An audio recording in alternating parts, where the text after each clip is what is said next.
has passed since the Third Energy incident.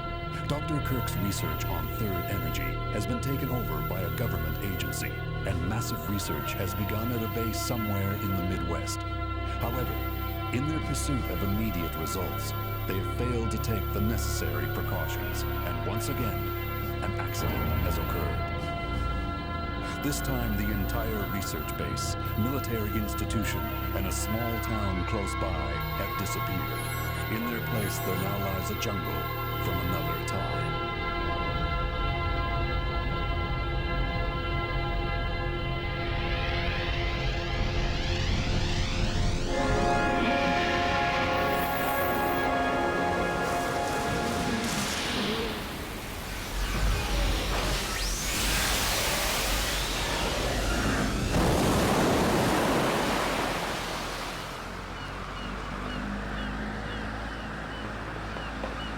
May 10th, 2010. I'm about to step through a gate into another time. Or maybe it's another world. I'm being sent in with other members of TRAT. Our mission? To rescue 1,300 survivors and collect data on the Third Energy Project. Hey Sarge, where do you want this? Did you organize a transmission on this GPS? There's something wrong. Hey. Huh?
O jogo Dino Crisis 2, ele é uma obra de arte da Capcom, né? Elogiado por muitos na época quando foi lançado como um dos melhores jogos já lançados pela Capcom, né?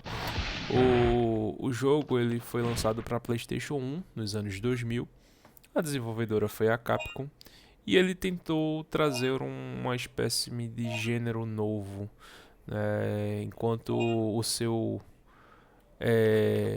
vamos chamar de irmão, né? O Resident Evil, ele foi criado pelos mesmos desenvolvedores, quase que simultaneamente nos anos 90, né? O Resident Evil ele é uma pegada survival horror, e o Dino Crisis ele tentou trazer algo meio que diferente, mas acabou ficando como survival horror mesmo.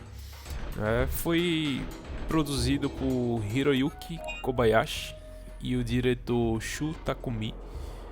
O jogo ele foi criado basicamente pelo Soft Image, que era um dos principais softwares de desenvolvimento de 3D da época pelos estúdios japoneses, e todo mundo que criava algo em 3D usava, juntamente com a biblioteca de desenvolvimento da Sony, né, o Development Kit da Sony para PlayStation 1. O jogo ele é apenas para uma pessoa, um jogador, né, e ele abandona o clima de pânico do primeiro jogo, né? Uma franquia aí de 3 jogos mais ou menos.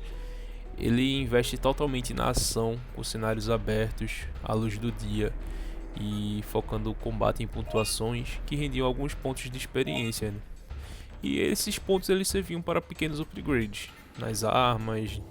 Você poderia comprar outros tipos de arma, outras facas, carregar munições, comprar mais munições, fazer upgrade na quantidade de munições, e assim, por adotar esse estilo, ele passou a ter uma grande variedade de inimigos, de cenários e armamentos.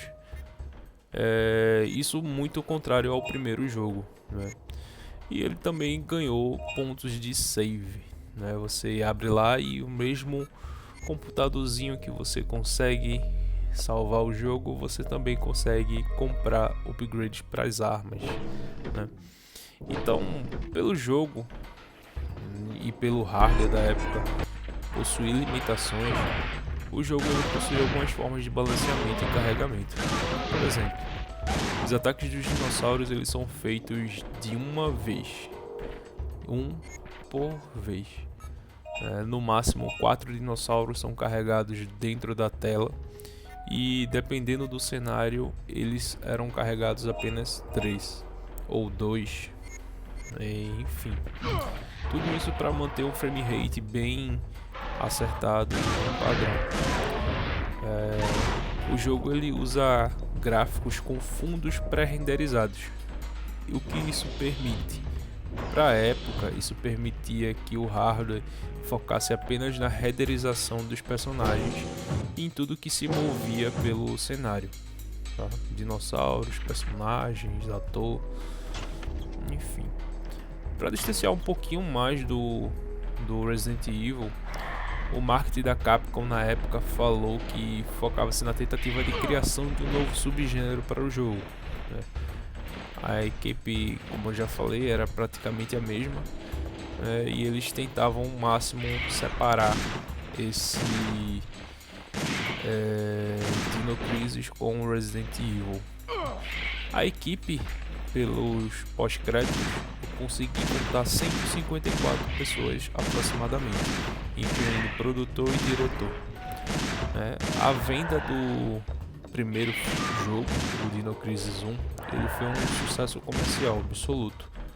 Vendeu aproximadamente 2,4 milhões de cópias para o PlayStation 1, consolidando-se como um dos grandes nomes do survival horror da época, batendo aí lado a lado com o Resident Evil. O jogo ele recebeu uma sequência, que é essa, nos anos 2000, que é o Dino Crisis 2, e apostou muito mais em ação e menos suspense, o que agradou a muitos jogadores, levando a 1,2 milhão de unidades vendidas. A franquia possui oficialmente 3 jogos. Entretanto, após o fracasso do terceiro jogo, ela foi descontinuada, mas para a alegria dos fãs, a Capcom acabou de registrar a marca Dino Crisis no Japão, isso no dia 4 de março de 2025.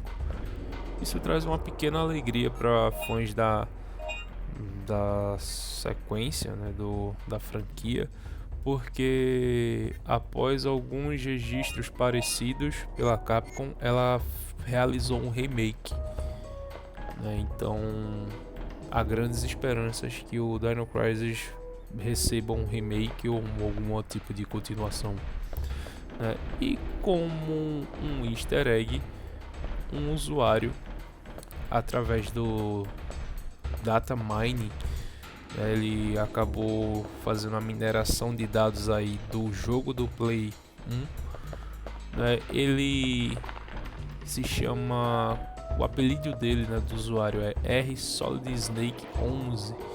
Ele encontrou dentro do jogo do PlayStation 1 um remix do tema do Super Mario da Nintendo, e foi algo assim nem um pouco esperado por qualquer um. Provavelmente era por algum tipo de teste de som ou reserva de lugar mesmo para outra música. Mas pode ter sido mesmo um easter egg escondido por algum desenvolvedor. Essa é uma pequena resenha desse jogo, desse incrível jogo que marcou gerações e trouxe bastante alegria